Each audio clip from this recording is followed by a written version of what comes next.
ditimpakan di waktu duha sementara mereka sedang bermain-main, apakah mereka merasa aman dari makar Allah? Tidaklah mereka aman dari makar Allah kecuali orang-orang yang merugi. Ke-97-nya menceritakan bahwa terkadang azab Allah timpakan itu di waktu manusia sedang tertidur atau di saat manusia sedang bermain-main di waktu duha. Dan rata-rata azab Allah itu memang di waktu-waktu itu. Karena kita bisa saksikan bagaimana di negeri kita adanya tsunami, adanya gempa, adanya puting beliung, dan bencana-bencana alam yang lain. Kalau tidak datang di malam hari, itu datang di pagi hari saat manusia sedang melakukan kejahatan. Ya laitana mithla ma utiya Qarun. Wahai kiranya kami juga diberi kabar kepada Allah untuk kecelakaan mereka. Akhirnya kemudian Bal'am pun tidak mau pada awalnya dan mengatakan, celaka engkau, tidak mungkin aku doakan keburukan kepada seorang nabi dunia dan mengikuti hawa nafsunya.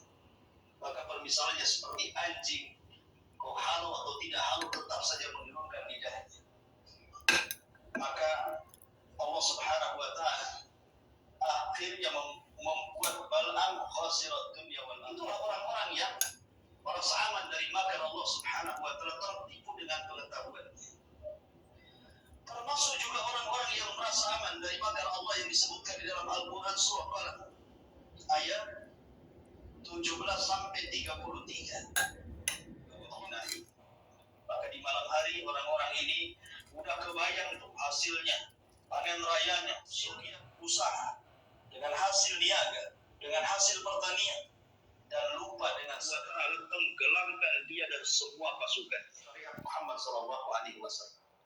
Akhirnya Allah ancam Al-Walid ibn Mughirah dalam firman-Nya, sa'uslihi saqar wa ma adraka mas saqar la tubki wa la tadar lawahatu lil bashar 'alaiha 19. Kami akan masukkan Al-Walid ke neraka saqar. Tahukah kamu itu saqar, di mana neraka itu tidak akan meninggalkan sedikit pun kepada orang-orang yang masuk di dalam. Subhanallah. Ya. Inilah gambaran orang-orang yang merasa aman dari makar Allah Subhanahu wa Ta'ala. Maka saya katakan, Bu, jangan pernah merasa aman dari makar Allah. Seperti orang-orang yang merasa sudah kaya, sudah sukses, sudah pintar, ya kan? Jangan pernah merasa aman dari makar Allah. Karena orang yang merasa aman dari makar Allah, mereka orang-orang yang rugi, kata Allah. Masyaallah muslimat yang dimuliakan Allah Azza wa Jalla, Al-Hafidh Ibn Rajab Al-Hambali, rahimahullah ta'ala, ketika dia menceritakan tentang kisah Abdul Aziz ibnu Abi Ruwan. Abdul Aziz ibnu Abi Ruwan. Jadi kata Abdul Aziz ibn Abi Ruwan, hadartu rajulan indal maut. Aku datang kepada orang yang sedang nazak, sedang sakaratul maut. Kemudian yulaqin la ilaha illallah, yulaqanu la ilaha illallah. Orang yang sedang sakaratul maut ditalkinkan kalimat la ilaha illallah. Harusnya orang yang ditalkin la ilaha illallah itu mengikuti ucapan orang yang mentalkinnya, kan, Bu? Tapi justru ketika ditalkinkan ke telinga orang ini, dia mengatakan kafirun bima taqul. Ya fulan, ucapkan la ilaha illallah. Tiba-tiba dia mengatakan kafirun bima taqul. Aku kufur dengan ucapan itu. La haula wala quwwata illa billah. Lihat. Ya. Jangan merasa aman dari makar Allah. Saat detik-detik wafat itu orang ingin husnul khotimah, kan? Tapi ada orang-orang yang ditutup dengan su'ul khotimah. Makanya disebutkan dari sebagian sahabat Nabi SAW saat menjelang kematiannya. Kemudian ditanya tentang saat-saat detik kematiannya. Maka dia mengatakan, aku mendengar Nabi SAW bersabda, Allah itu apabila mencabut ruh makhluknya, maka akan ada dua tempat baginya. tempat di sorga dan tempat di neraka. Dan saya tidak tahu di mana tempat saya berada, apakah di sorga atau di neraka. Itulah buah daripada takut dengan makar Allah. Kalau orang kemudian takut dengan makar Allah Subhanahu wa Ta'ala, pasti melahirkan rasa takut. Dia tidak akan merasa aman dari makar Allah. Dia takut kalau seandainya tertimpa musibah dalam kehidupannya, kemudian dia mati suul khatimah. Karena di zaman sekarang ini, orang mati itu mudah, Bu. Lihat di jalan raya itu, kalau nggak nabrak, ditabrak. Padahal belum ada persiapan dia ketika pergi ke jalan, kan? Apa orang yang ditabrak atau nabrak atau meninggal di jalan itu dia sudah persiapan di rumahnya? Nampaknya hari ini boleh ditabrak nih saya nih. Nampaknya saya mau mati nih.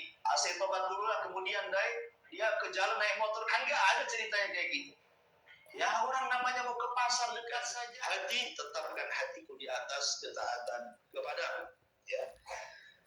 Itu di antara dosa yang pertama, merasa aman dari makar Allah Subhanahu wa Ta'ala.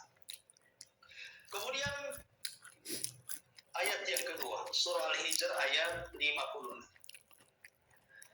Qala wa man yaqnatu min rahmatillah wa man yaqnatu min rahmati rabbih illa dhalun.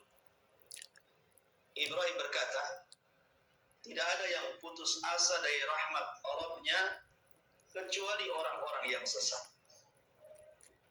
Ma'asyiral muslimat yang dimuliakan Allah Subhanahu wa Ta'ala.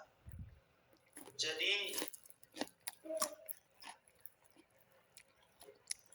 di sini mu'allif rahimahullah ta'ala menjelaskan tentang surah Al-Hijr. Jadi surah Al-Hijr ini sebenarnya ada kisahnya.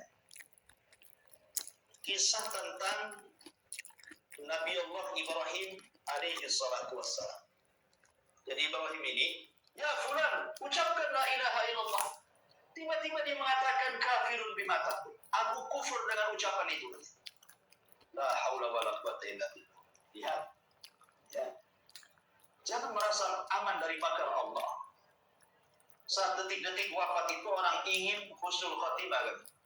Tapi ada orang-orang yang ditutup dengan suul khotimah.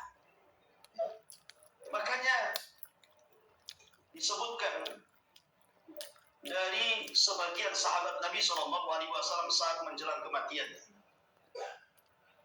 Kemudian ditanya tentang saat-saat detik kematiannya.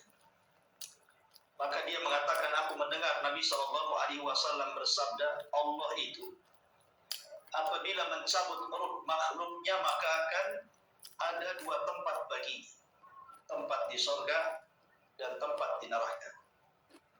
Dan saya tidak tahu di mana tempat saya berada, apakah di sorga atau di neraka.